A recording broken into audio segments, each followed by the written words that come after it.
Millions of years ago, during the Cambrian period, a great sea covered what is now eastern Nevada and western Utah. Sand and other sediment carried into the sea over the centuries, along with precipitates from the water, were converted by pressure and cementation into layers of sandstone, shale, and limestone thousands of feet thick. Intense heat and pressure later changed these rocks. The limestone was recrystallized into marble.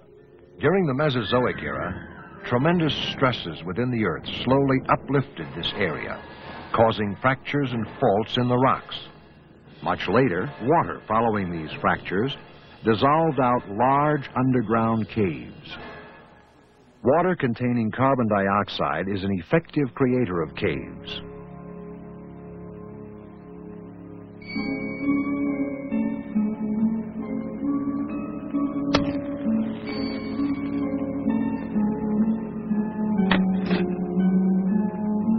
Absalom Lehman begins to investigate the mysterious hole discovered on his Nevada ranch. His past experiences as a miner prove valuable to him as he explores.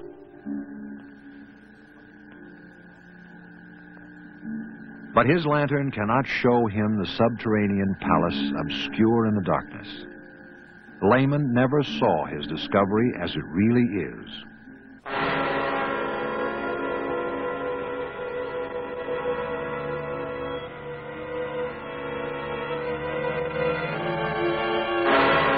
The beginning of the formation of the caves dates back to the time of the great earth uplift here, millions of years ago. Rock became tilted as it was gradually forced upward from the sea thousands of feet to form what has become the Snake Range, with impressive Wheeler Peak as its pinnacle.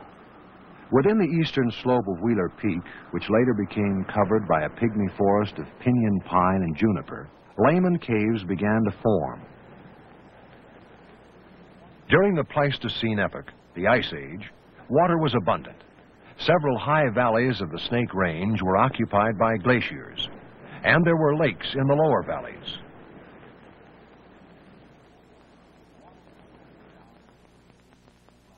Water percolating downward from the surface of the ground became a weak solution of carbonic acid, as it was charged with carbon dioxide from the air and from decaying vegetation. As the acidic water seeped downward, it entered ready-made avenues of descent into the marble rock, and as it continued to follow the joints, crevices, and fault lines, it eventually reached the water table, the top of the zone of saturation. Through the centuries, the acidic water did most of its work in the upper levels of this saturated zone. The crevices widened as the marble was dissolved, forming water-filled chambers. With passing time, the water table lowered, either because of a drier climate or because surface streams cut below the level of the caves, causing the water containing the dissolved marble or calcite to drain out into stream-cut valleys. Acidic water continues to seep downward from the ground surface, dissolving small quantities of marble. When this solution reaches the cave openings, confining pressure is reduced, carbon dioxide escapes, and the mineral calcite is deposited. As drops of water fall from the ceiling, very small, ring-shaped calcite deposits mark the beginnings of stalactites or other speleothems. Each successive drop leaves behind delicate calcite crystals which build the ring downward into fragile, thin-walled soda straw stalactites. These hollow straws may reach several feet in length. When a soda straw becomes plugged, or when there is excessive moisture, water flows over the outside of the straw and calcite deposits increase its diameter. The increase in length of some cave stalactites has been calculated to be about an inch per 100 years.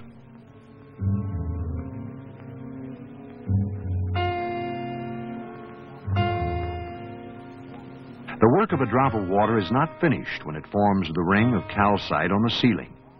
Still containing some mineral, the drop falls to the floor, where a mound of calcite begins to accumulate, and a stalagmite is born.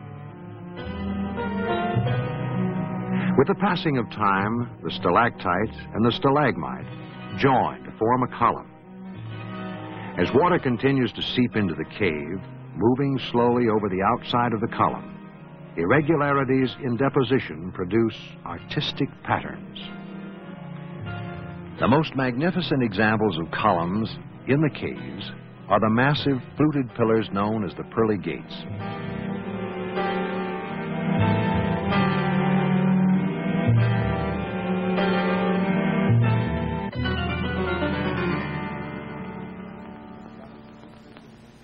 In contrast, delicate, curiously shaped helictites grow with apparent disregard for gravity. Each helictite has an almost microscopic central opening, extending from the cave wall or ceiling to its tip. Water-containing calcite moves through the opening under pressure, and as it emerges at the tip, calcite is deposited. The flow of water is so slow that drops do not form.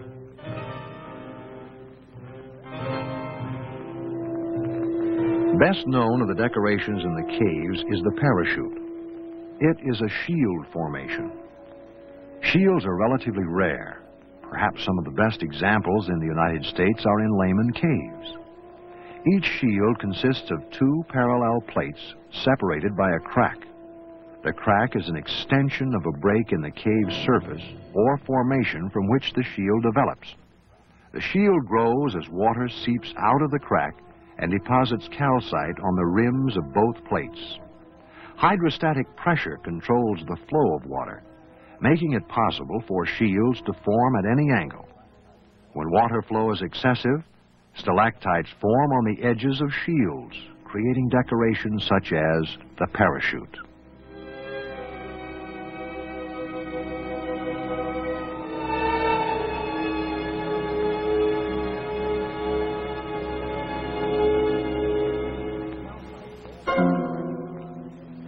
Calcite is also deposited around the edges of pools of water, building attractive, miniature terraced limestone dams.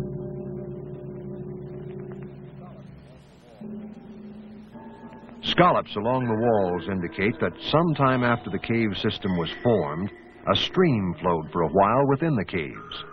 The shape of these solution cavities indicate that the stream flowed toward the cave entrance.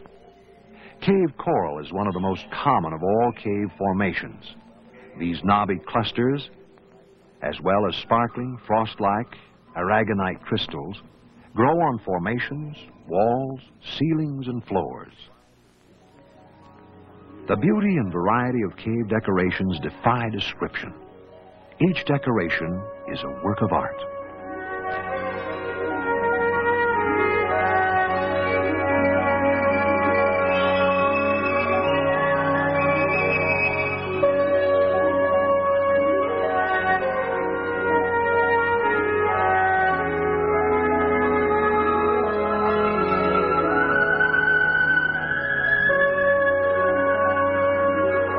As water trickles slowly down a sloping ceiling, graceful, sheer draperies form.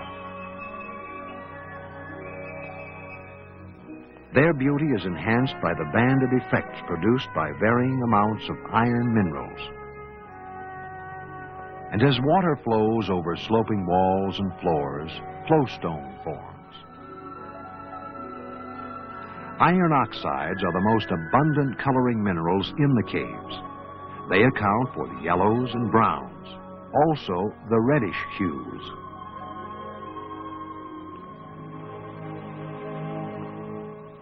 Within the subterranean world of the caves, calendars of men cannot measure time. Only if the mind can go far back into the distant past can the creation of the caves be perceived. Over 10,000 years ago, a massive earthquake jolted the southern Snake Range.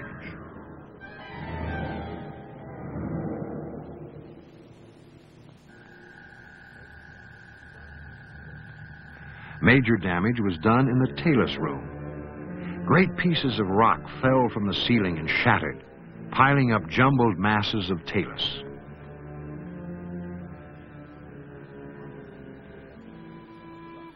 The process of cave decoration, though interrupted, did not stop. Redecoration of the talus room is gradually adding new cave beauty. The processes of Earth follow fixed laws and patterns. Here, nature dissolved solid rock, forming caves, and then began to fill them with material of artistic beauty. If these processes continue, in time noticeable changes will occur.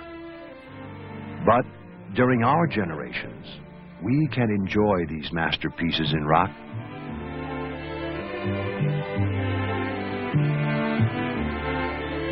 For here there are shapes, shadows, a magic of minerals,